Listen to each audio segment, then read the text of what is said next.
Uma das maiores histórias de amor. E uma das maiores guerras épicas da história.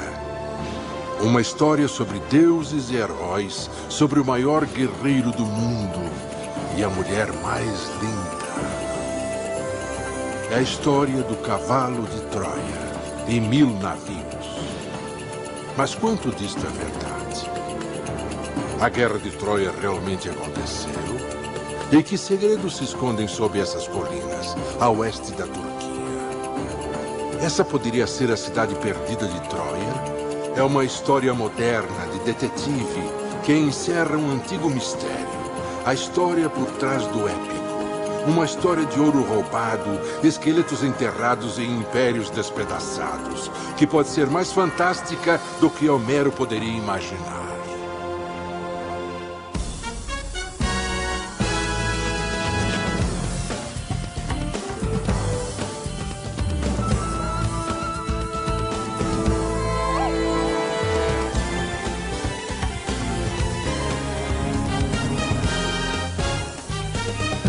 Troia.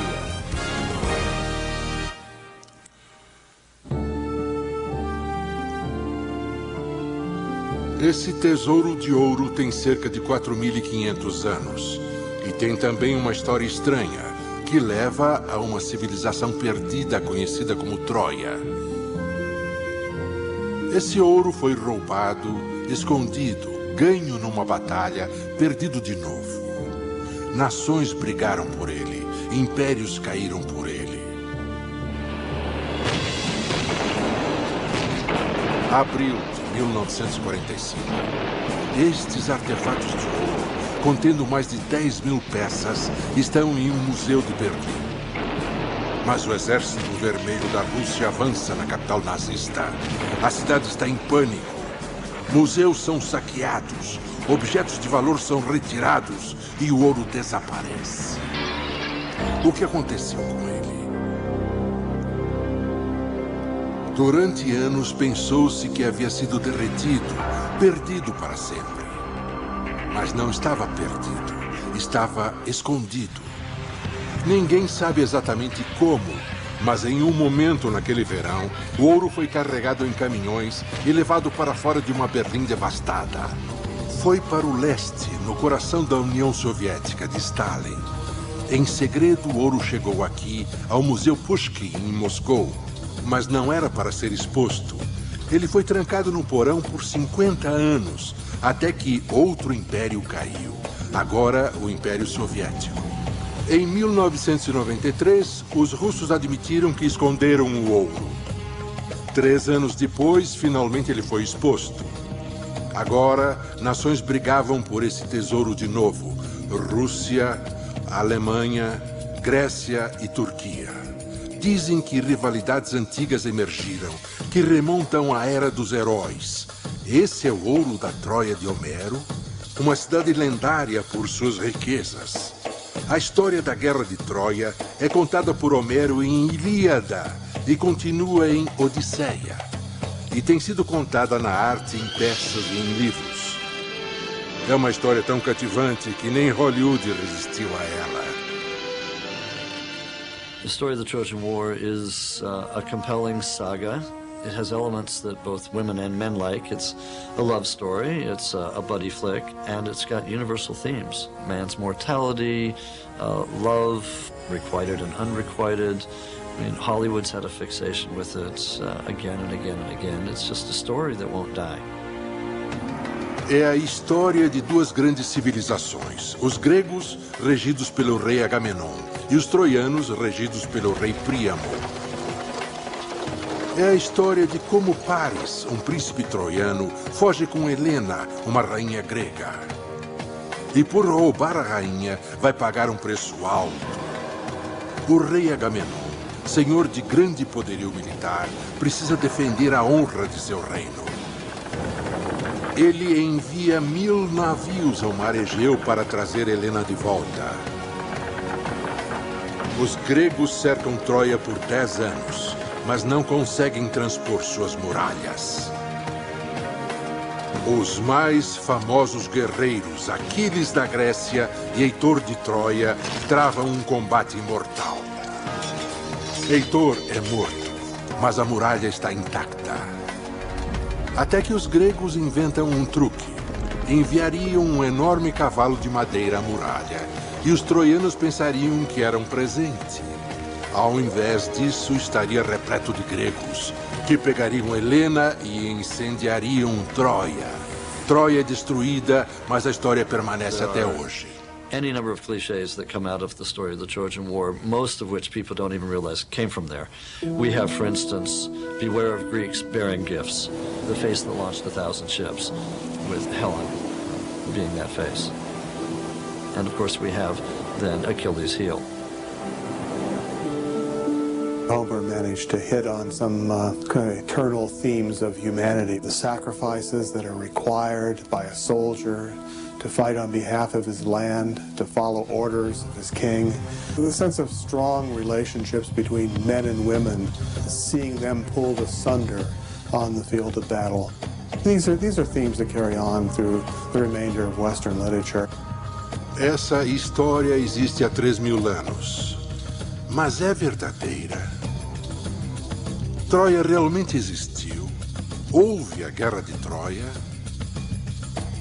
A Guerra de Troia supostamente ocorreu 1.300 anos antes de Cristo, uma época em que a escrita era praticamente desconhecida e não há registros. Levou 400 anos para que as histórias de Troia fossem escritas nos livros chamados Ilíada e Odisseia. Não fazem parte da história. Na verdade, são fábulas de outra época, ficção baseada em fatos reais, escritas por Homero. Mas quem era ele? Será que merece esse crédito? The Iliad and the Odyssey were attributed to a blind poet from Western Turkey named Homer, already in the Greek period.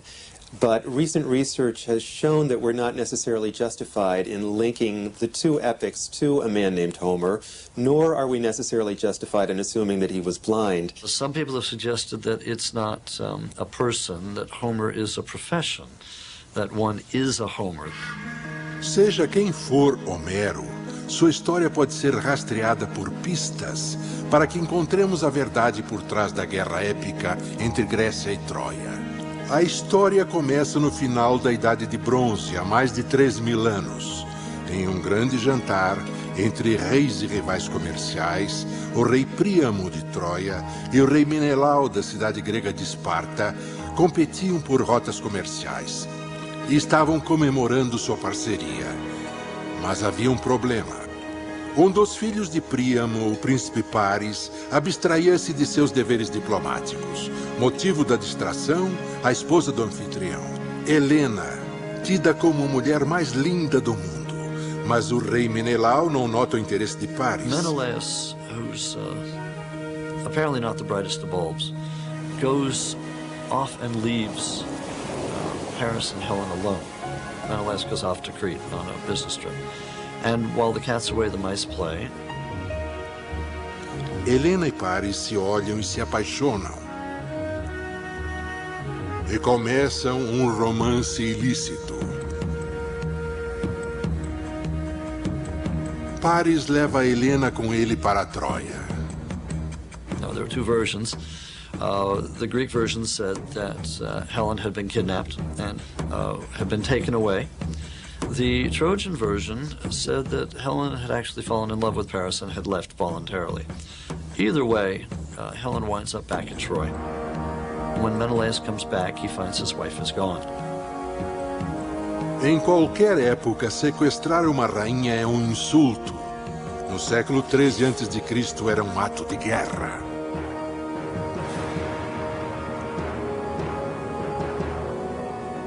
O rei Príamo se recusa a devolvê-la para a Grécia. Helena agora está na corte de Troia. Mas realmente esse lugar existiu? A descrição de Troia por Homero instiga. Há dias os homens falaram sobre a cidade de Príamo, rica em ouro e rica em bronze. A cidade de Príamo, Troia, rica em ouro. Isso fez aparecer aventureiros através dos séculos. Encontre Troia, encontrará ouro. E é aí que o ouro volta à história de novo. Na Alemanha do século XIX, um homem de negócios excêntrico buscou os tesouros de Troia como vingança. Era Heinrich Schliemann. Ele estava obcecado pela Ilíada e acreditava em cada palavra. Para ele, Troia, Helena, o cavalo eram reais. Mas por centenas de anos, estudiosos duvidaram da existência de Troia. Para eles, era uma cidade fictícia, como Atlântida e Shangri-La. Schliemann se recusava a acreditar neles. Um homem obcecado embarcou numa busca frenética, que se tornou a primeira tentativa séria de achar Troia. Mas descobrir a verdade sobre Troia seria muito difícil, pois Schliemann, como Homero, misturava fatos com ficção, numa época em que o show garantia a cobertura da imprensa. Schliemann seria o P.T. Barnum da arqueologia. Heinrich Schliemann is the father of archaeology. He's also a scoundrel. He is almost completely untrustworthy in terms of his personal life, his private life, and therefore one wonders how much we can trust him in terms of his professional life. He's not really a man you would have wanted to invite home to dinner. And at the very least, if you did, you would take his stories with the proverbial grain of salt, if not the whole shaker. Schliemann estava determinado a achar provas da Guerra de Troia e se tornar famoso. Mas antes ele tinha que ficar rico. Começando pela Rússia, ele vendeu armas para os dois lados na Guerra da Crimeia. Para financiar sua busca, ele se voltou para o ouro. Em 1849, havia só um lugar onde procurá-lo. Then went to California in the 1849 gold rush. He was a 49er, but he didn't get his hands dirty. Instead of mining for the gold, he was a go-between, buying the gold dust and the nuggets from the miners and selling them to the banks. Apparently he had his thumb on the scale. And so he was nearly run out of town. Com sua nova riqueza, era tempo de procurar por Troia. Mas antes disso, o excêntrico Schliemann precisava de sua Helena. He engineered a divorce. He then wrote to the head of the Greek Orthodox Church in Athens and said, I want to come to Greece and I want you to find me a Greek wife. Das entrevistas surgiu Sofia Gastromenos, de 17 anos. Grega, jovem e linda, ela se tornou a senhora Schliemann. Ele tinha encontrado a sua Helena, agora deveria encontrar Troia. A única pergunta, onde? Os textos de Homero são como o mapa do tesouro, cheios de pequenas pistas. Ele descreve Troia como um lugar de ventos, cheio de carvalhos, no limite do antigo Helesponto. Isso fez Schliemann ir para o nordeste da Turquia em 1868, onde parece estar o túmulo de Aquiles, bem perto da cidade de Beziktepe, na costa do Egeu. Se acreditar em Homero, Troia deve estar perto. Schliemann aproxima-se de um homem que sabe como revelar o mistério. Ele era Frank Calvert, um diplomata e arqueólogo amador. Frank Calvert said to him, you know, on my land there is a site named Hissarlik, and I've been excavating there. I believe it's Troy. Why don't you come and take a look and dig, and if it's Troy, we can work something out. É um descampado com muito pouca coisa para se ver, com cerca de 200 metros por 145 metros, encravado na costa anatoliana da Turquia. Calvert convenceu Schliemann de que esse lugar, longe de tudo, foi outrora a civilização cosmopolita de Troia.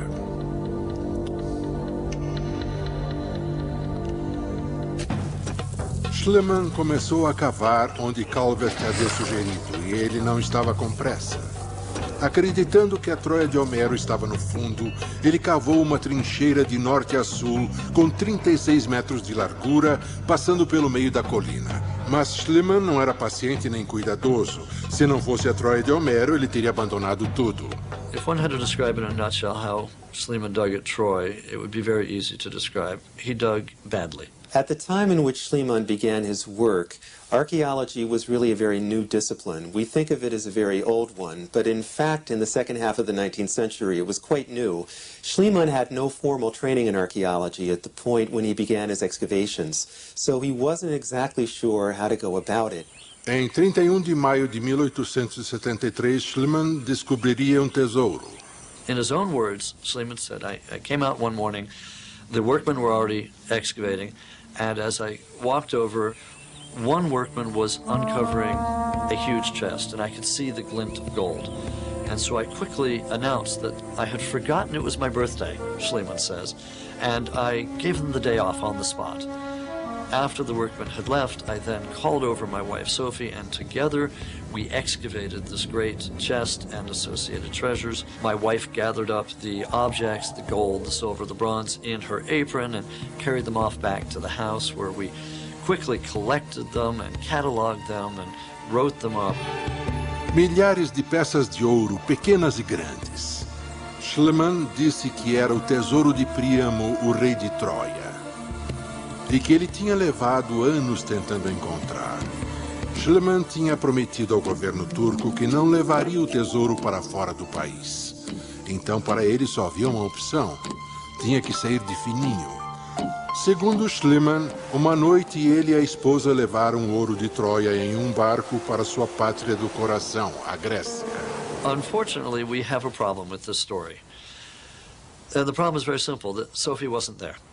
In Schliemann's own diaries, in other accounts, it turns out that his wife Sophie was in Athens the day that this treasure was reportedly discovered. So the whole story was made up, and in fact Schliemann was confronted with this later, and he said rather sheepishly, yes, it's true, Sophie wasn't there.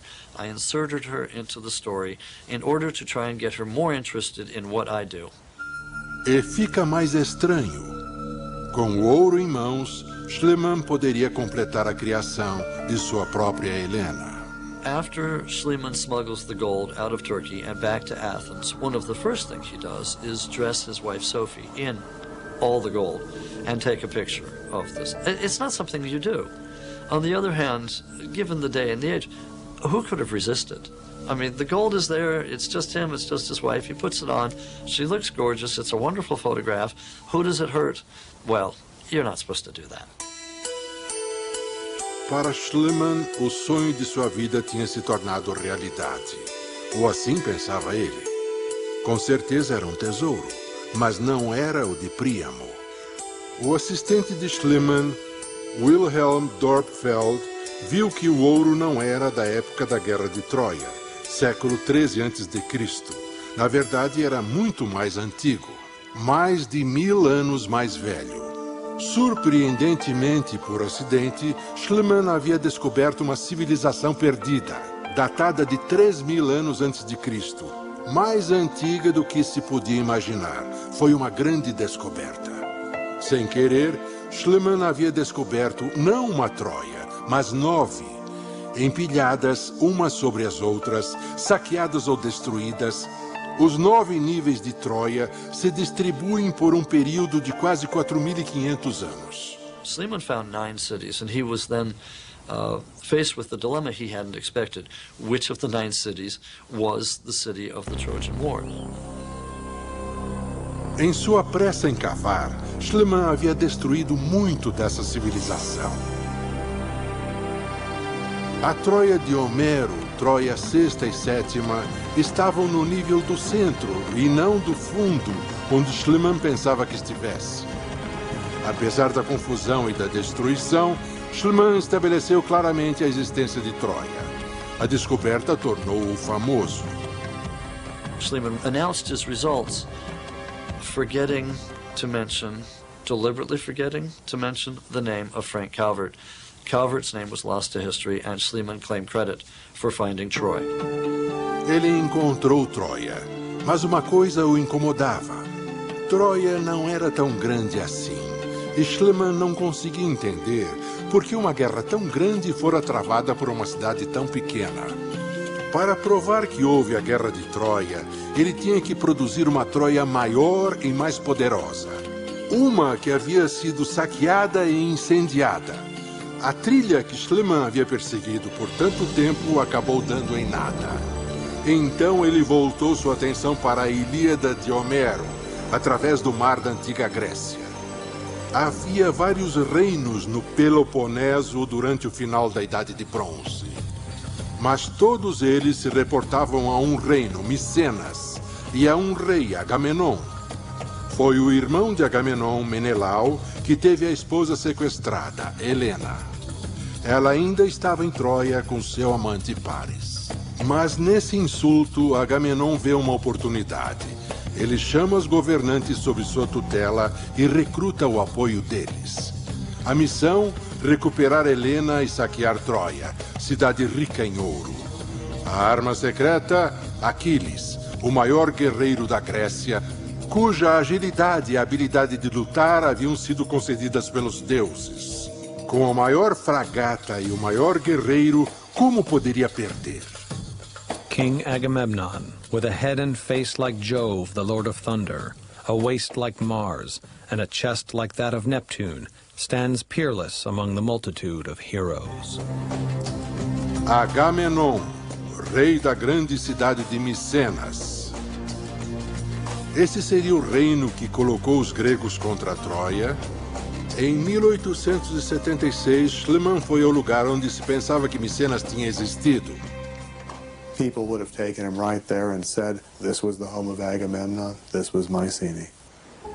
Entre essas ruínas, Schliemann começou a cavar de novo, esperando encontrar Agamenon e outra pista da guerra de Troia. Micenas, um lugar de riquezas e violência.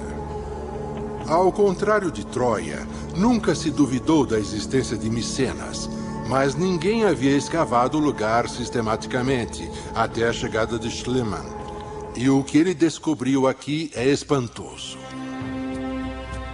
You go into the citadel of Mycenae, you go along a wall, and you go through a gateway, and over top that gateway is a huge stone lintel block, and over top of that is a roughly triangular piece of stone, which has a carving on it of two lion-like creatures facing each other with a column in between. Leões. Qual seria o significado?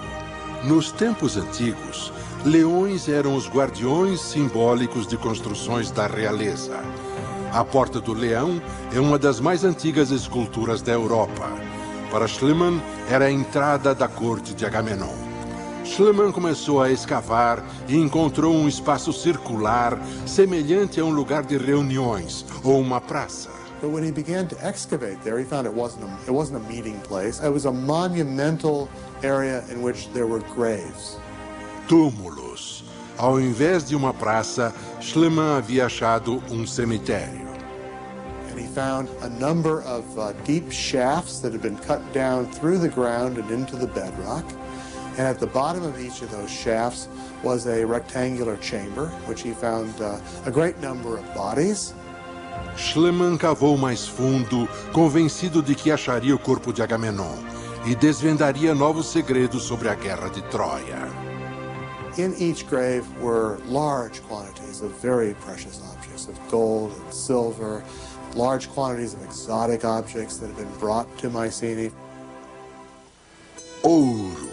Parece incrível, mas Schliemann havia achado ouro de novo.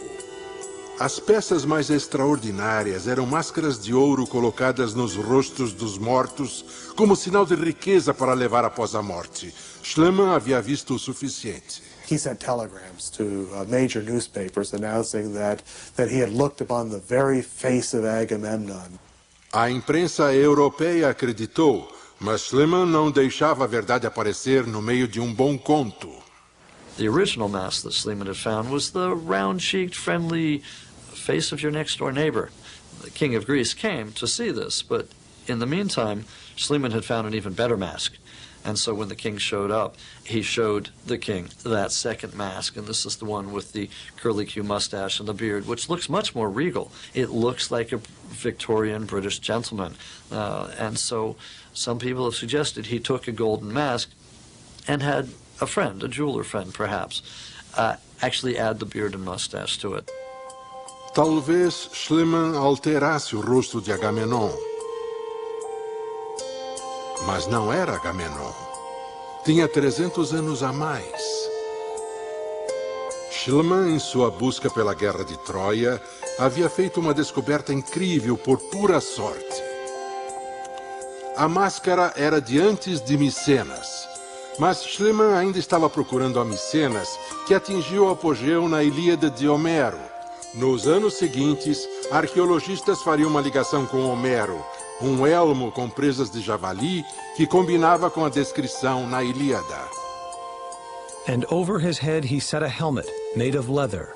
The gleaming teeth of a white-tusked boar ran round and round in rows stitched neat and tight. De repente, Homero é mais do que um poeta. Enfim, a mitologia e a arqueologia se uniram e a cidade de Agamenon entra em evidência. Como Troia, Micenas se tornou muito rica, dominando tudo em seu redor.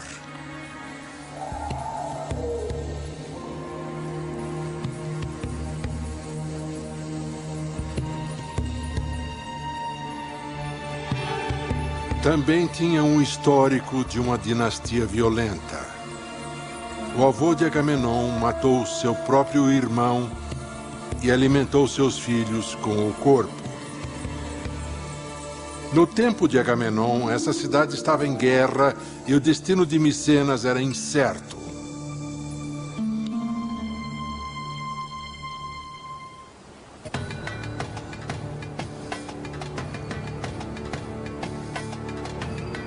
Quando a grande fragata preparava-se para partir, Agamenon, num gesto desesperado, sacrifica sua própria filha para que os deuses protegessem a viagem para Troia.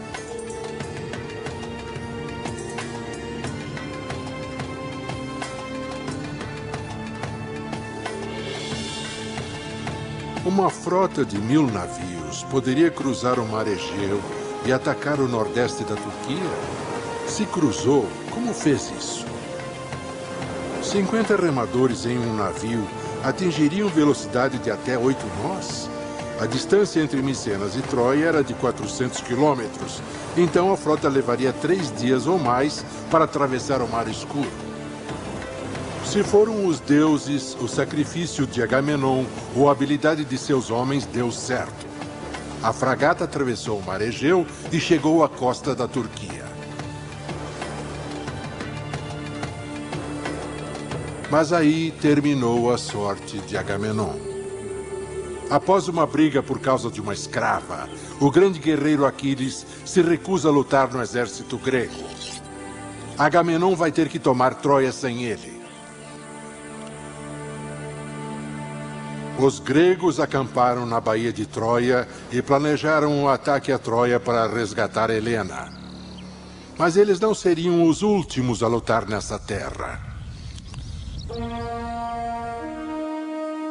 Na Primeira Guerra Mundial, cerca de 250 mil soldados aliados morreram aqui na Batalha de Galípoli. Em 1492 d.C., os otomanos conquistaram Constantinopla. Em 332 a.C., Alexandre o Grande trouxe um exército de 20 mil homens. Por que os homens lutaram nessa costa através dos séculos? A resposta é sua localização única. Em Homero, Troia está situada no topo do Helesponto, hoje conhecido como Dardaneles, o caminho estreito na água que separa o Mar Negro do Egeu e separa a Europa da Ásia. A costa sempre foi povoada por vilas de pescadores. Mas fora da costa, sempre teve os grandes navios mercantes.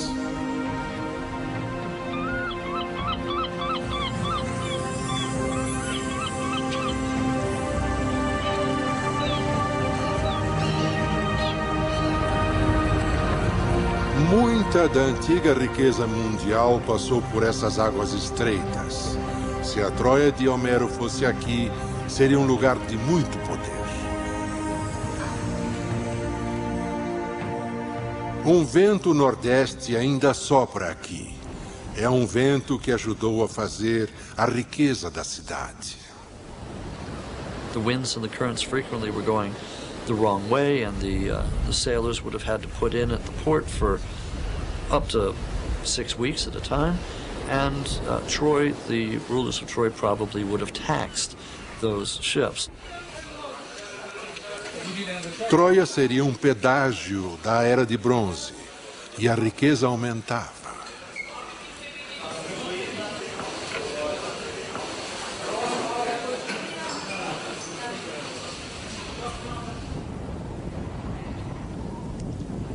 Fora das muralhas da cidade, há fazendas, rebanhos de cabras e de carneiros, uma tranquila vida pastoral que Homero descreve na Ilíada. Dentro da cidade, ela é majestosa. A vida na corte de Troia está dentro da muralha, onde o rei Príamo, na Ilíada de Homero, cobra pedágio e taxas dos navios mercantes. At this time, Troy is probably quite the international city. I would think it had almost a cosmopolitan feel. There are a number of foreign objects, imports, found at Troy. Undoubtedly, there are foreign embassies and delegates coming.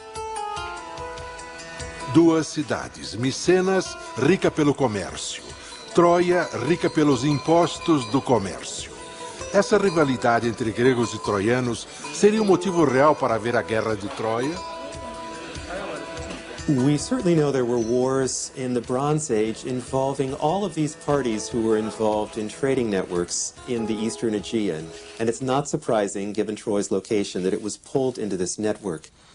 No fim da Idade de Bronze, só há um modo de atacar uma fortaleza: ir em frente. Na história de Homero, é o que os gregos se preparam para fazer. Eles se reúnem na frente dos portões da cidade. Mas Paris, temendo uma batalha sangrenta por sua mulher, se oferece para lutar em um único combate com qualquer um dos gregos. A proposta: se ele vencer, Helena fica em Troia. Se ele perder, ela volta para a Grécia. Menelau, marido de Helena, sedento por vingança, aceita o desafio.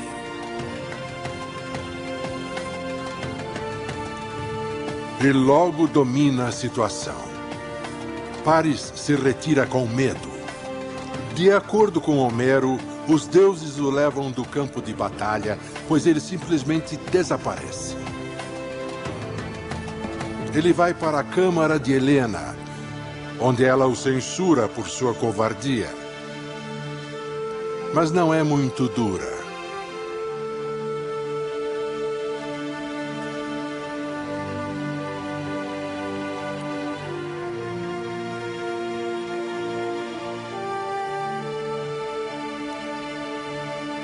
Um covarde bonito cujo romance ameaça uma civilização. Houve mesmo um príncipe Paris de Troia? Há provas de que existiu? Pistas contundentes vêm de pessoas que moravam a oeste de Troia. Os hititas, os primeiros no mundo a usar a palavra escrita. In those Hittite texts, we find reference to a king of Wilusa named Alexandros. Alexandros is another name for Paris, who of course was a prince of Troy. It looks as if there were conflicts in the late Bronze Age around Troy and in association with this king named Alexandros or Paris. Many have interpreted this as an indication of the kinds of wars that are described by Homer in the Iliad. E a Ilíada está apenas começando, pois o temido guerreiro Aquiles voltou à batalha após seu grande amigo ter sido morto pelo príncipe de Troia, Heitor.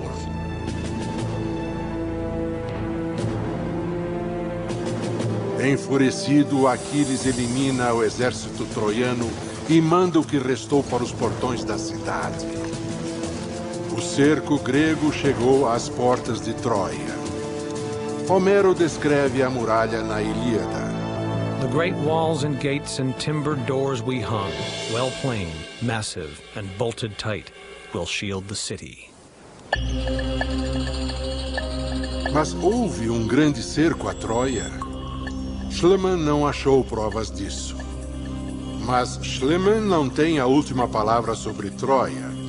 Em 1932, Carl Blegen, da Universidade de Cincinnati, começou a reescavar em Hisarlik.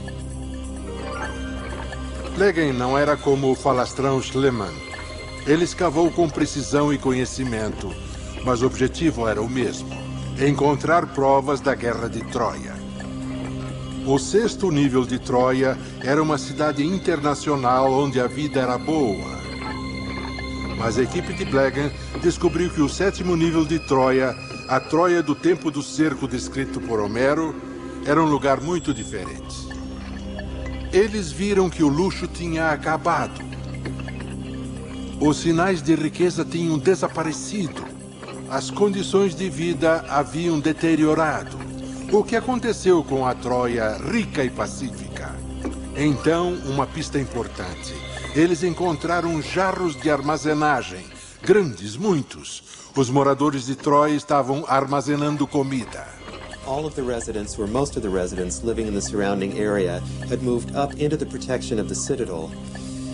Then you would have had difficulty maneuvering through the streets of the city because houses were built very close to each other. There would have been enormous storage vessels that contained large quantities of food so that you didn't have to leave the protection of the citadel very often. And there would have been a kind of climate of fear. Medo do quê? Professor Rose acha que, na verdade, Troia Sétima era a cidade sob cerco como descrito na Ilíada. Em Homero, os gregos sitiam Troia e a batalha vai ter lugar fora da muralha da cidade, onde Aquiles luta com Heitor em um combate mortal, no qual o destino de Troia está em jogo.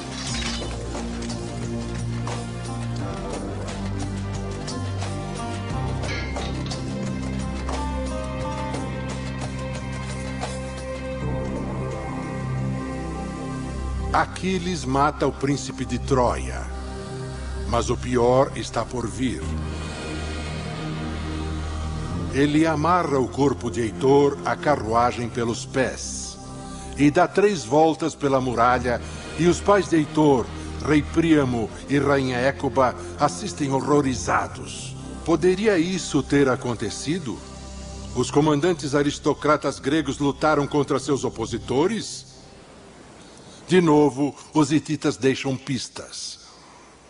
There is a text from the Hittite capital in Boazkoi which seems to refer to an aristocratic warrior from the Greek side fighting another aristocratic warrior from the Hittite side. So you did have these face-offs in the late Bronze Age. Em Homero, Aquiles não é invencível. Como todos os mortais, ele tem uma fraqueza. No caso dele, o calcanhar. Uma flecha é disparada em seu calcanhar. Quem o mata é tido como covarde, Paris. Aquiles está morto. Mas temos provas de que ele viveu. Uma pequena pista no porto da cidade de Bezik Tepe. Um monte na forma de cone que desde a antiguidade é tido como túmulo de Aquiles. Mas as escavações no túmulo deram em nada, e o histórico Aquiles permanece um mistério. Paris, que assassina Aquiles e é a causa da guerra, é morto em batalha. O caso de amor de Paris começou a guerra. Sua morte poderia terminá-la e mudar o destino de Troia? O rei Príamo tem a chance de devolver Helena e se sair bem. Mas o orgulho aparece de novo na história de Homero. Príamo se recusa a devolver Helena. Os gregos devem entrar à força para resgatá-la. Na Ilíada é o deus Poseidon que constrói a muralha de Troia. Poseidon diz: I walled the city massively in well-cut stone to make the place impregnable. Paredes intransponíveis. 10 anos de cerco e as paredes de Troia ainda estão lá. Parece estranho para uma cidade tão pequena. É um enigma que Carl Blegen não vai decifrar. Blegen stopped his excavations at Troy in 1938, and for the next 50 years, no one did anything at the site. The walls were crumbling and it was in quite bad shape.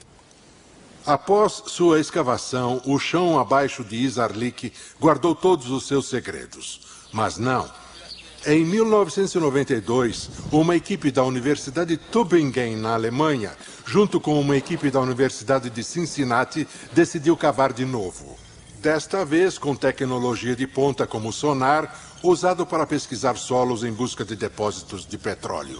Mas não acharam petróleo, acharam rocha, que mudaria o nosso conceito de como a Guerra de Troia teria acontecido. What we found was that if one goes 400 meters to the south of the main citadel of Troy, so that's about 1,200 feet, there's a rock-cut ditch that surrounded the entire lower city of Troy in the Troy VI period. O perímetro de defesa está fora da muralha. Isso tornaria a Troia de Homero muito maior do que se pensava antes. De repente, Troia não era tão pequena. De repente, Troia tinha mais defesas. In order to attack the city, you would have had to have disembarked from your chariot, gone into and out of the ditch, all the while dodging arrows that were being shot at you by Trojans who were behind a wall not far in the distance. You then had to scale that wall, run through the lower city, that's 1,200 feet, and then you would have reached this enormous limestone fortification wall that surrounded the citadel. You had to get over that, and if you did that, all the while again dodging arrows that were raining down on you from Trojans on the other side, then you could sack the city. But with this dual system of defense, the settlement was nearly impregnable. Eles acharam a cidade que Schliemann e Blegen procuraram. A Guerra de Troia teve uma grande virada então. Em Homero, o cerco chega a um beco sem saída. Os gregos sofrem pesadas perdas e precisam de um novo plano para entrar em Troia. Para tanto, recorrem a um truque. Eles constroem um grande cavalo de madeira e o levam até a muralha da cidade e aparentemente se retiram. Os troianos encontram o cavalo, acham que os gregos deixaram um presente e que desistiram de lutar. The Trojans, who are apparently also not the brightest of bulbs, open up their gate, bring in the Trojan horse, and begin celebrating. Mas não era um presente. E os gregos não tinham se retirado. Seu exército estava escondido na ilha de Tenedos, perto do porto, esperando a armadilha dar certo. Isso podia ter acontecido? A maior decepção militar poderia ser um fato histórico? All historical Greeks knew about the story of the Trojan horse. The minute they began to experiment with the representation of figures of the human form and of animals, it's one of the first things that they draw. Why would such a story even be developed? Again, you have to remember these very strong defensive components of the city in the late Bronze Age. So it's not surprising that the story of some sort of trick to get into an impregnable city was developed. Why a horse is harder to say. Mas há algumas teorias. Na época de conflitos armados, o exército às vezes construía um objeto de cerco, um carneiro com rodas com soldados dentro. Essa representação assíria do século 7 a.C., próximo da época de Homero, mostra o cerco com um cavalo entrando pela muralha da cidade fortificada. Talvez o cavalo de Troia fosse um desses dispositivos. Mas talvez a muralha tenha caído por forças naturais ao invés da força do homem. Um terremoto. Uma falha cortava a Turquia a noroeste e constantemente havia terremotos nessa região desde a antiguidade. A escavação de Carl Blegen em 1930 mostrou que Troia sofreu um grande terremoto no fim do século 13 a.C. Talvez o terremoto tenha enfraquecido Troia, permitindo que os gregos entrassem na cidade. O cavalo ou o terremoto? Essas teorias podem ser analisadas. Now we know that the sixth city of Troy is destroyed probably by an earthquake. But you know, if Homer's telling this story, 10 years of fighting, epic saga, so on and so forth, you don't want to say, and then there was an earthquake and the walls fell down and they walked in. It's ending your story with a whimper rather than a bang. Mas tem a teoria, o cavalo como símbolo. A muralha foi construída pelo deus Poseidon. Poseidon is not just the god of the sea. He's also the god of earthquakes. He's frequently called the earth shaker. And the animal associated with Poseidon is the horse. So if you say earthquake equals Poseidon, Poseidon equals horse, ergo earthquake equals Trojan horse, you've got it. The Trojan horse could simply be a metaphor for the earthquake. Mas em Homero o cavalo é real e o truque dá certo. At about midnight, once the Trojans have had, shall we say, a bit too much to drink, and they've all gone to sleep, the Mycenaeans inside the horse open up the trap door, climb on down, kill the guards at the gate, and open up the gate.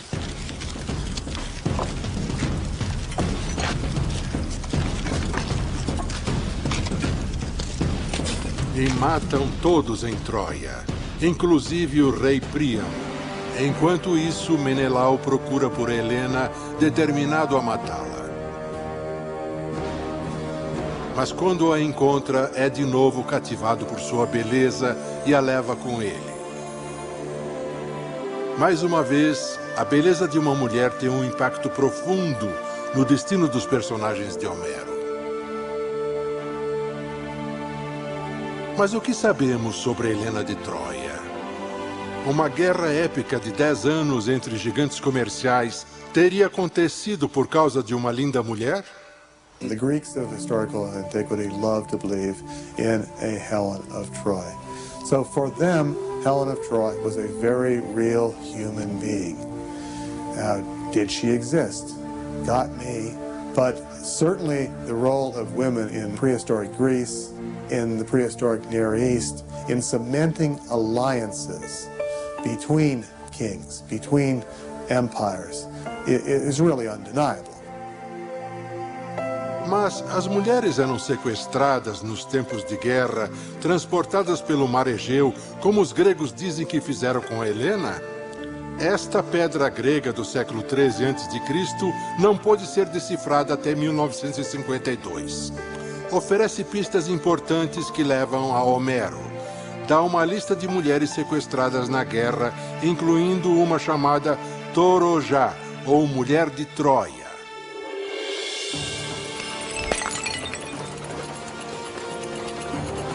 A Mulher de Troia tem o mesmo destino em Homero. A cidade é saqueada, sua riqueza é levada, Troia é incendiada, apagando-se a civilização do rei Príamo. Agora sabemos que Troia existiu e que foi destruída no século XIII a.C. Mas foi realmente incendiada? Se foi, por quem? Schliemann tinha provas e 45 anos após sua morte, Carl Blegen provaria isso. Entre as camadas da Troia de Homero, havia provas de que Troia foi incendiada. Mas muitas cidades se incendiaram na antiguidade. Como saberemos se Troia foi incendiada num ataque militar? Quando a equipe Tübingen em Cincinnati chegou em 1990, começou a procurar nos restos de Troia. There were quite a number of destruction levels that we found, but two in particular for the Late Bronze Age. In the second destruction phase, we find arrowheads in the destruction level, so it looks as if that city was destroyed by some sort of attack. Pontas de flechas usadas pelos antigos guerreiros, enfim, uma ligação militar na destruição de Troia.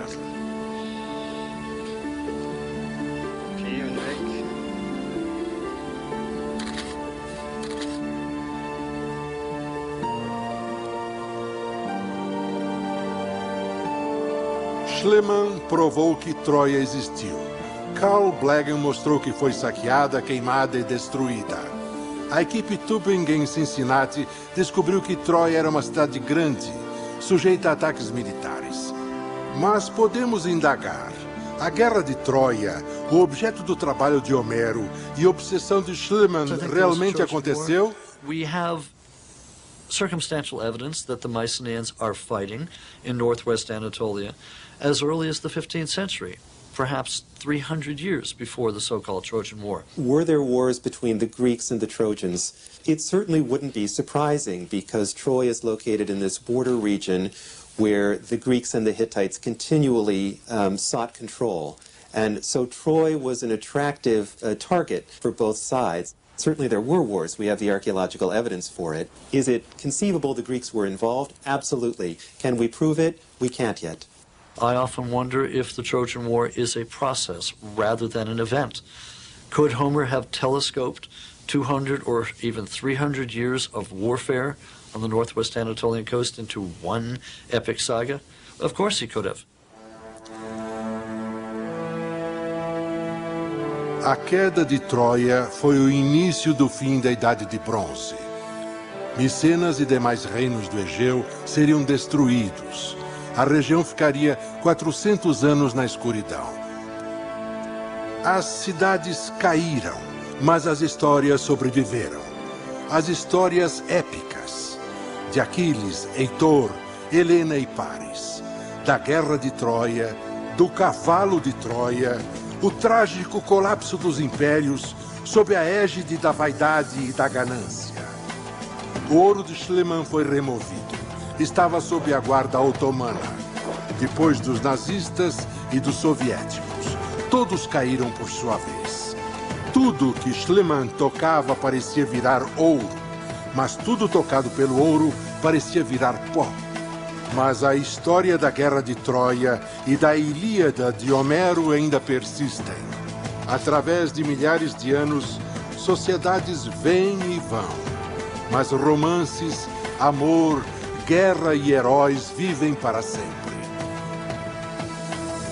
Como Heitor disse na Ilíada: Let me at least not die without a struggle, inglorious, but having done some big thing first, for men to come to know of.